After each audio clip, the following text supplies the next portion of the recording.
2, 3. Mengapa APD saja tidak cukup? Dan bagaimana cara memahami hierarki pengendalian di lapangan?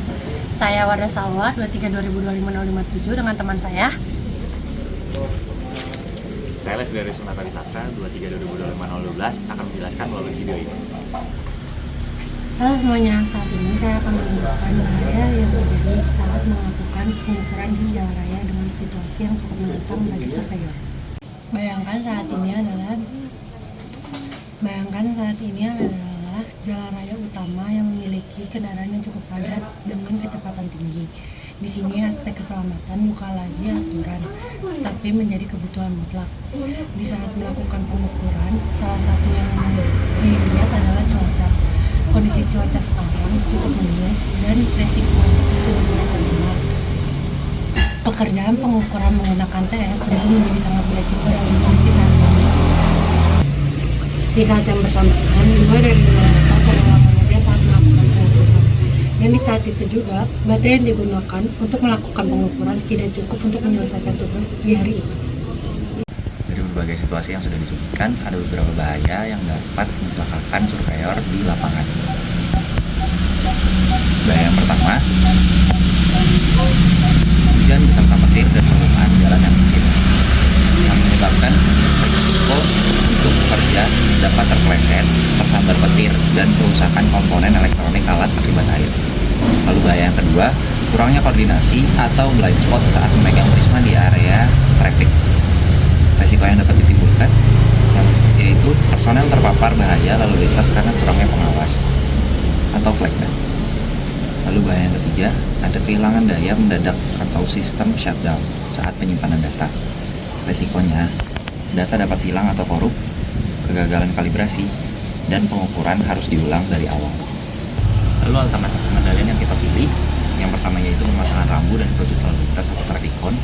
Lalu yang kedua ada penjadwalan ulang dan standar operasional prosedur. Lalu yang ketiga ada manajemen power dan baterai cadangan. Lalu yang keempat ada penggunaan IMD, visibility vest, dan jas hujan hujan. Lalu untuk jenis pengendalian sendiri, yang pertama yaitu rekayasa, yang kedua administratif, yang ketiga juga administratif, lalu yang keempat itu APD. Lalu untuk pembelian APD sendiri, yang pertama yaitu rompi reflektif, yang kedua ada safety helmet, lalu yang ketiga ada safety shoes, lalu yang keempat ada jas hujan. Untuk fungsinya sendiri, untuk rompi reflektif yaitu meningkatkan visibilitas pekerja agar terlihat jelas oleh pengendara dari kejadian. Kalau fungsi safety helmet yaitu melindungi kepala dari benturan fisik dan meminimalisir resiko cedera saat bekerja di area terbuka. Lalu untuk safety shoes, fungsinya sendiri yaitu melindungi kaki dari permukaan jalan yang panas atau tajam serta memberikan traksi agar tidak terpeleset di permukaan licin saat hujan. Lalu untuk jas hujan, fungsinya itu melindungi tubuh dari air hujan agar pekerja tetap kering dan mencegah hipotermia.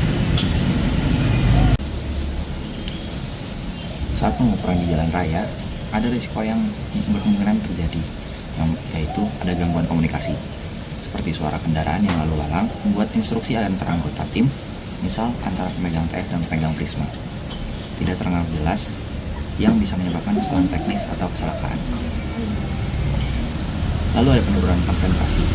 Paparan suara bising terus-menerus menyebabkan surveyor cepat terlelap secara mental dan kurang waspada terhadap pergerakan kendaraan di sekitar. Lalu ada ambang pendengaran. Paparan jangka panjang tanpa perlindungan dapat menurunkan fungsi pengendara. Untuk cara pengendaliannya sendiri, ada beberapa. Yang pertama yaitu menggunakan alat komunikasi bantuan seperti handtalkie atau HT atau isyarat tangan yang telah disepakati untuk koordinasi atau personel agar tidak perlu berharian. Lalu yang kedua ada melakukan rotasi kerja atau memberikan jeda istirahat di area yang lebih tenang untuk mengurangi durasi paparan kebisingan.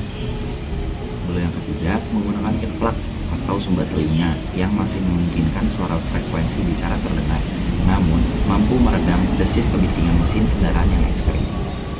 Untuk analisis alternatif, ada beberapa opsi pengendalian berdasarkan hierarki pengendalian ketiga, yaitu APD, keterbatasan rompi atau helm hanya untuk mengurangi dampak, bukan menghilangkan sumber bahaya.